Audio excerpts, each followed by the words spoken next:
जय हिंद बच्चों, जैसा मैंने कहा था तो मैं आपको श्रेष्ठा का पेपर हल कराने जा रहा हूं। तो जो भी बच्चे प्रधानमंत्री यशस्वी योजना की तैयारी कर रहे हैं वो भी देखें, क्योंकि इस तरह के सेम प्रश्न आपके एग्जाम में भी आ रहे हैं और आएंगे जो भी फॉर्म आने वाला है। ठीक है, और जो बच्चे NMMS की तैयारी कर रहे हैं वो भी देख लें।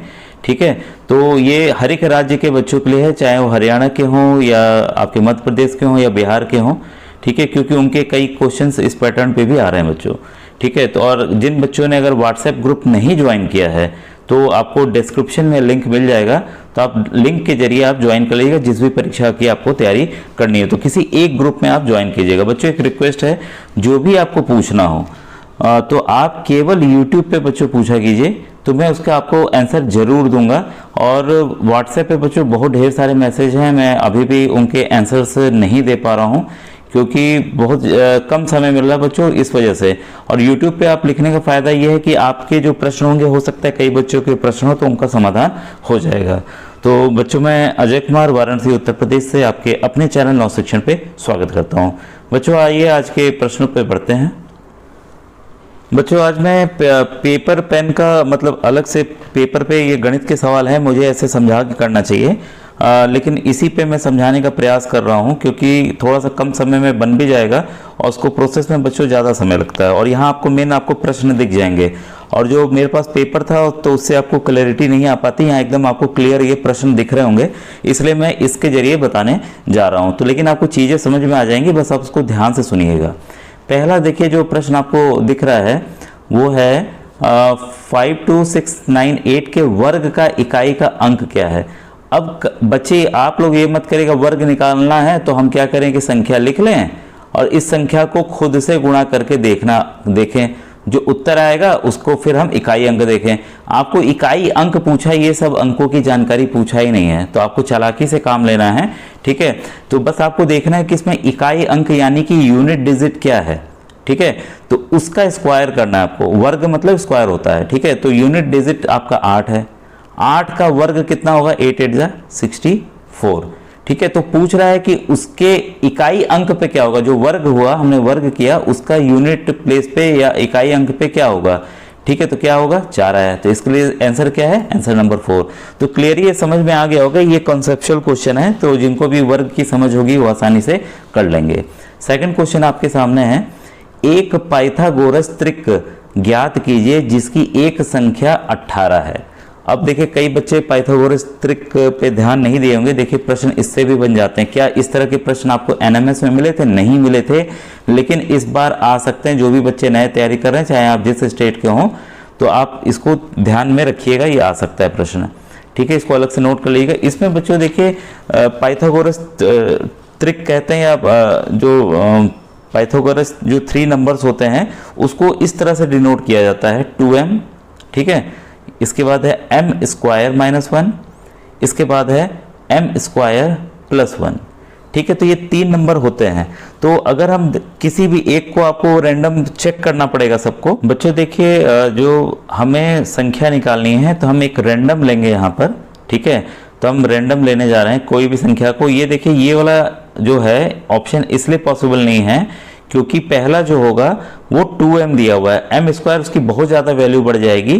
ठीक है, तो जो संख्याएं पास पास है तो कैंसिल आउट है, तो 3 में से ही हमें चेक करना होगा कि कौन सा होगा। ठीक है, तो मैं सबसे पहले ले रहा हूँ। देखिए यहाँ 2 जगह 18, अगर ऐसा आए कि 2 संख्याएं समान हो तो आप उन्हीं को उठाएंगे। ठीक है, तो 18 हुआ। ठीक है, 2m बराबर 18। ठीक है, मैंने ये वाला लिया है। अब हमें m का मान निकालना है, तो मैंने अभी जस्ट बताया संख्या क्या क्या हो सकती है, 2m, m स्क्वायर माइनस 1 और m स्क्वायर प्लस 1। ठीक है, तो m बराबर क्या हो जाएगा? क्रॉस मल्टीप्लाई का नियम यहाँ लग रहा है। m बराबर क्या हो जाएगा? 18/2। कितना आ गया? 9। अब m की वैल्यू हमको मिल गई है, m की वैल्यू है 9।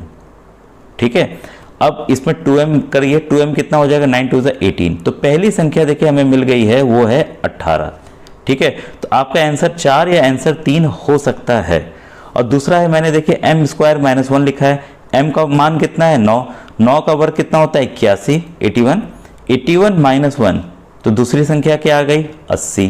भाई 80 किस में? तो चौथे में है। ठीक है, इसको भी हम चेक कर लेते हैं। जो तीसरा है m स्क्वायर प्लस 1, तीसरी संख्या क्या होगी? m square plus 1। m का मान कितना है? 9। 9 का स्क्वायर आपका 81, +1 कितना आया 82।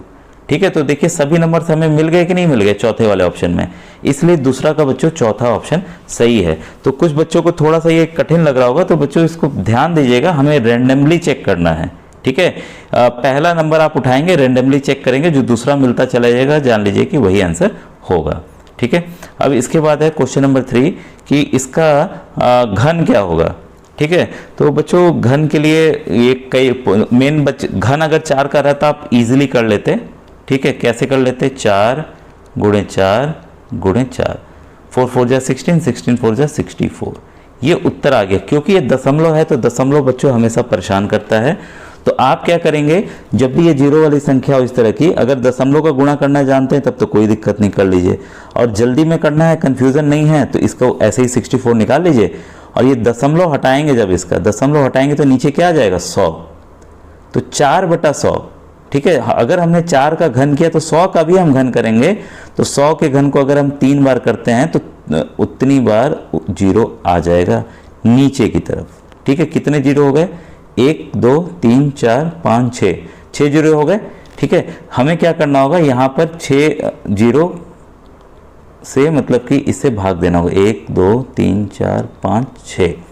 और आपको दशमलव का नियम बताया हुआ है मैंने, अगर जिन बच्चों को नहीं आता है, बेसिक गणित नहीं आती है, तो मेरे नवोदय के वीडियोस प्लेलिस्ट में जाकर आप लोग देख सकते हैं। तो क्या करना है, हमें इधर की तरफ दशमलव खसकाना है 6 अंक। ठीक है, तो ये तो 1 2 3 4 5 6। ठीक है, तो कितनी हो गई संख्या, 4 जीरो और 64, 4 जीरो और 64, किस में है, यहाँ 3 जीरो है, यहाँ 4 जीरो और 64, इसलिए आपको पता चला जो उत्तर 4 जो है वो क्यों सही है। तो इस तरह से आप बिना किसी गलती के आप ये सवाल हल कर लेंगे, दशमलव वाले सवाल ऐसे ही हल किए जाते हैं। जिनको गुणा आता है तो वह तेजी से गुणा कर लेंगे, कोई समस्या नहीं है। ठीक है, चौथा सवाल है आपके सामने कि अंकित ने एक वस्तु, ये देखिए नवोदय का प्रश्न है। मैं कई बार जो बच्चे जुड़े थे उनको हमेशा बोलता था कि नवोदय वाले भी जो इस बार सवाल आए आप उसको देख लीजिएगा, मैं बताना चाहूँगा, मैंने हल किया हुआ है। तो नवोदय 2023 की प्लेलिस्ट में जाएंगे आप, और इसमें मैंने नवोदय के गणित हल किया, उसको जरूर देख लीजिए, क्योंकि उस तरह के देखिए प्रश्न आ रहे हैं आपके सामने। इस बार तो 2-3 आए और कुछ अच्छे प्रश्न आए हैं। ठीक है, तो वो मैं अभी कुछ क्वेश्चंस बाकी रह गए उसको भी बताने जा रहा हूँ, तो आप जरूर देखिएगा। अब आपको विश्वास हो रहा है कि नहीं सर जो कह रहे थे सही कह रहे थे। आप सोच रहे हैं सर कक्षा 5 के लिए 6 के लिए आप नवोदय का क्यों करा रहे हैं। अब आपको आइडिया लग रहा होगा कि क्यों मैं बोल रहा था। अंकित ने एक वस्तु 875 में खरीद कर 750 में उसे बेच दिया। मतलब देखिए खरीदा उसने इतने में, मतलब कि ये इसका हो गया क्या आपका क्रय मूल्य। ठीक है, यानी कि कॉस्ट प्राइस, सीपी जो है कॉस्ट प्राइस ये हो गई, और खरीद कर इतने में बेच दिया, इस सेलिंग प्राइस यानी कि विक्रय मूल्य ये हो गया, तो भाई घाटा हो रहा है। ठीक है, तो यहाँ पूछ रहा है उसका लाभ या हानि प्रतिशत क्या होगा। तो ये कंफर्म है कि हानि होगा। तो ये देखिए 2 ऑप्शन तो ऐसे ही चले गए। एक मैंने वीडियो में बता दिया था कि तुक्का लगाने का तरीका बताऊंगा बच्चों, तुक्का लगाने का तरीका यही है। इतनी तो समझ आपको है ही है कि ज़्यादा में खरीदा कम में बेचा तो नुकसान होना है, और तुक्का लगाना है तो भाई भगवान जी का नाम लेके दूसरा लगा लो या चौथा लगा लो। ठीक है, कोई तो सही होगा। अगर आप इधर तुक्का लगाते तो चांस खत्म था आपका। ठीक है, तो कभी कभी हमारा जो कॉमन सेंस है वो काम आ जाता है। और बच्चों जरूर कमेंट में आप लिखा कीजिए कि वीडियो कैसा लगा, समझ में आ रहा है कि नहीं आ रहा है। ठीक है, आप लिखिए तो तभी तो मैं और वीडियोस आपके लिए बनाऊंगा। अभी देखिए काफ़ी कम बच्चे जो श्रेष्ठा के प्रश्न मैं बता रहा हूँ जो प्रधानमंत्री यशस्वी में भी काम आने वाले हैं, काफ़ी कम बच्चे लिख रहे हैं कि सर समझ में आ रहा है या अच्छा लगा वीडियो, काफ़ी कम बच्चे लिख रहे हैं। अगर आप नहीं लिखेंगे बच्चों तो मेरा मोटिवेशन कैसे आएगा कि मैं आपके लिए इस तरह के प्रश्न सब कुछ बता दूं अच्छे से समझा के। ठीक है, नहीं तो ऐसे बताते तो भाई बच्चों चौथे का चौथा आंसर है, 5वें का दूसरा आंसर है, ऐसे ही करके बता दूं या तो बोलिए। ठीक है, तो आप कमेंट सेक्शन में ज़रूर लिखा कीजिए कैसा लग रहा है। अब देखिए हानि प्रतिशत, जो इंग्लिश मीडियम के बच्चे हैं वो लॉस परसेंटेज कर लेंगे। ठीक है, हानि प्रतिशत बराबर होता है आपका हानि बटे क्रय मूल्य। तो मैं सीपी लिख दे रहा हूँ, कॉस्ट प्राइस। ठीक है, आप क्रय मूल्य लिख लीजिएगा गुणे 100। बस इसी में फॉर्मूला लगाना है। हानि कितने का हो रहा है, तो 875 में से 750 घटा दीजिए, कितना आएगा, हानि 125 रुपये आ गया। ठीक है, मैं यहाँ लिख दे रहा हूँ 125 रुपये। और आपका क्रय मूल्य कितना है, तो 875 रुपये है। ठीक है, गुणे 100, बस गुणे 100 कर दीजिए। ठीक है, कट्टम कुट्टा खेलिए, तो हम लोग कट्टम कुट्टा थोड़ा सा खेल लेते हैं। इसको हम लोग डायरेक्ट 25 से काटते हैं, तो ये 5 जा जाएगा और ये आएगा आपका 25, 3 जा आएगा 75। ठीक है, 75 और आपका माइनस करें तो 125। ठीक है, तो ये 5 जा तो 35, तो 500 बटे 35, 500 बटे 35, तो 1 जा 35, ये आ गया 15, ये आ गया 0। ठीक है, और इसके बाद 2 जा 70, 4 जा आपका आ गया 140, फिर आ गया आपका 10। ठीक है, अब ये बच्चों देखिए 14 उल्टा v का नियम लगाना है हमें यहाँ। कई बार मैंने बताया, क्योंकि देखिए जो उत्तर है वो मिश्र संख्या में है। ठीक है, तो 14 से ही इसको ऐसे लिखते हैं, पहले इसको लिखते हैं, फिर इसको दूसरी तरफ ऊपर में लिखते हैं, फिर इस वाली संख्या को इसके नीचे लिखते हैं। जिन बच्चों को मिश्र संख्या में नहीं बदलने आता है वो ऐसे बदल सकते हैं, लेकिन हमें दिख रहा है कि ऑप्शन यहाँ जो उत्तर है वो नहीं दिख रहा है, लेकिन 14 दिख रहा है। ठीक है, तो हम क्या करेंगे कि इसको यहाँ कट रहा है तो 5 से काट दें, 5 2 जा 10, 5 7 जा 35। अब देखिए उत्तर दिखने लगा ना, 14 से ही 2/7%। तो ये किस ऑप्शन में है आपने नोट कर लिया होगा, ऑप्शन नंबर ये बच्चों 2 में है। ऐसे हमें पहले ही पता चल गया था 14 आने से, लेकिन मैं आपको तरीका सिखाना चाहता था कि कैसे। अब देखिए यहाँ एक और चीज़ ध्यान देना है आपको। देखिए कई बच्चे क्या करते हैं गलती से, अरे उत्तर आ गया, हाँ पहले पे ज़्यादा ध्यान गया। देखिए ये भी क्या होता है, जो पेपर सेट करते हैं उनको पता है कि बच्चा हड़बड़ी में जहाँ देखेगा उत्तर सेट कर देगा। एक और तुक्का लगाने के बता रहा हूँ। आप तो तुक्का देखिए आप डायरेक्ट ऐसे ही लगा सकते थे, लाभ होना नहीं था तो हानि ना होगी, और दोनों उसी तरह के कंफ्यूजिंग वाले नंबर्स इन्होंने दे दिए हैं। ठीक है, अगर आपको जल्दीबाजी है, मान लीजिए 1 ही मिनट समय है, कॉपी बस जमा करना है, तो बस इस पर तुक्का लगा दीजिए। हानि तो हो रही है, साफ साफ दिख रहा है हानि, हाँ अच्छा ये दिख रहा है यहाँ लाभ है, लाभ होगा नहीं, तो इसी पे तुक्का मारो। तो कंफर्म हो गया कि नहीं, आप तुक्का का तरीका एक आइडिया लगा। और कैसे हल करेंगे ये भी मैंने बता दिया। तुक्का मैं मजाक कर रहा हूँ बच्चों, मेहनत कीजिएगा, समझ रहे हैं ना। और कभी कभी वाकई समय कम रहता है तो हमारा जो कॉमन सेंस है उसको इस्तेमाल करके तब आप कर सकते हैं, लेकिन अभ्यास करेंगे तो आपकी स्पीड जो है वो बढ़ जाएगी सवालों को हल करने की। ठीक है, अब देखिए क्वेश्चन नंबर 5 है आपके सामने।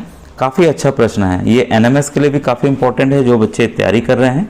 ठीक है, तो आइए इसको बताओ मैं कैसे हल करना चाहिए। ठीक है, तो इसको देखिए, अगर हम 9 को कैसे लिख सकते हैं, जब भी इस तरह की संख्याएं हों और घात 3 का दिया हो तो प्रयास कीजिए कि सबको घात के 3 में बदल दें।